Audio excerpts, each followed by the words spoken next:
আমাদের প্রথম গল্প মিস্টেরিয়াস বেঙ্গলি টি শপ। এর প্রথম পর্বে দেখানো হয়েছে যে রেহান একটি জীর্ণ চায়ের দোকানের সামনে বেঞ্চে বসে আছে। খানিক আগে এক গ্লাস চায়ের অর্ডার দিয়েছে সে। একজন পাহাড়ি আদলে মুখের মেয়ে তার জন্যে চা বানাচ্ছে।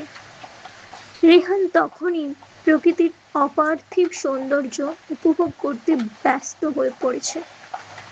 মেয়েটির বাবার চোখের ছানিতে ভুগছেন। মেয়েটি চা বানিয়ে দেওয়ার পরপরেই মোমো টেস্ট করার কথা বলে। এরপর শুনবেন গল্পের পরবর্তী ও শেষ অংশ। সমীরণ, আর একটা কথা, তোকে আমি সব কাজের ব্রিফিং সামনাসামনি দেব। তুইও রিপোর্ট দিবি একইভাবে, কোনো ফোন নয়, কোনো ইমেল নয়। এত গোপনীয়তার কারণ বুঝতে না পেরে রেহান জিজ্ঞেস করেছিল, বলতো কি খবর জোগাড় করতে হবে? সমীরণ টেবিলের উপরে একটি খাম রাখলো। খামের ভেতরে ছিল এক ব্যবসায়ীর নাম, ঠিকানা, কয়েকটি ছবি এবং দৈনন্দিন রুটিনের সংক্ষিপ্ত বিবরণ।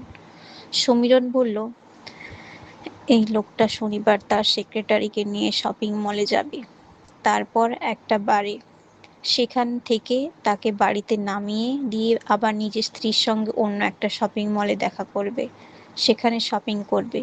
রেহান মন দিয়ে শুনছিল। সমীরণ আবার বলল, তোর কাজ খুব সহজ। দূর থেকে ওকে ফলো করবি, আর যখন ক্রেডিট কার্ড দিয়ে বিল মেটাবে তখন শুধু দেখে রাখবি কোন কোম্পানির কার্ড ব্যবহার করছে। ব্যাস, এই তথ্যটাই আমার দরকার।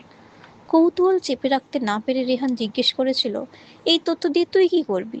সমীরণ মুচকি হেসে মাথা নাড়ল, ওটা তোর জানার দরকার নেই। তথ্যটা ভালো কাজে লাগুক বা খারাপ কাজে, তুই সেসবের মধ্যে নিজেকে জড়াবি না। এই কারণেই বলেছি, নো কল, নো ইমেল। যত কম যোগাযোগ তত কম ঝুঁকি। রেহান কিছুক্ষণ চুপ করেছিল। শেষ পর্যন্ত ভাবল, সে তো কাউকে নিজের হাতে ক্ষতি করছে না, শুধু তথ্য সংগ্রহ করছে। এরপর সেই তথ্য কিভাবে ব্যবহার হবে তার দায়িত্ব তার নয়।